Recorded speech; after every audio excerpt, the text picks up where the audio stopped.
మన అమరవీరులకు శిరస్సు వంచి నివాళులు అర్పిస్తా ఉన్నాను.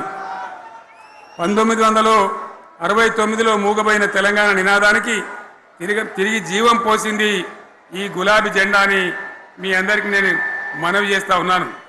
ప్రజలు పరిపాలన అప్పగిస్తే విధ్వంసమైన తెలంగాణను వికాసం పథంలో నడిపించింది ఈ తెలంగాణ. దానికి కూడా ఈనాటి కరెక్ట్గా 25 ఏళ్ళు నిండుతా ఉన్నాయి.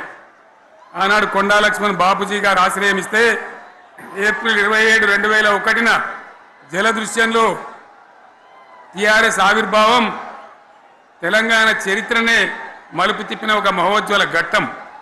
పదవుల కోసమో, కులం కోసమో, మతం కోసమో, వ్యక్తుల కోసమో పుట్టలేదు ఈ గులాబీ జెండా. ఇది తెలంగాణ రాష్ట్ర సాధన కోసం పుట్టింది. పదవీ త్యాగాలతోనే మన తెలంగాణ ప్రస్థానం ప్రారంభమైంది. అది ఫలించి మన స్వంత రాష్ట్ర కళ కూడా నెరవేరిందని నేను మనవి చేస్తా ఉన్నా.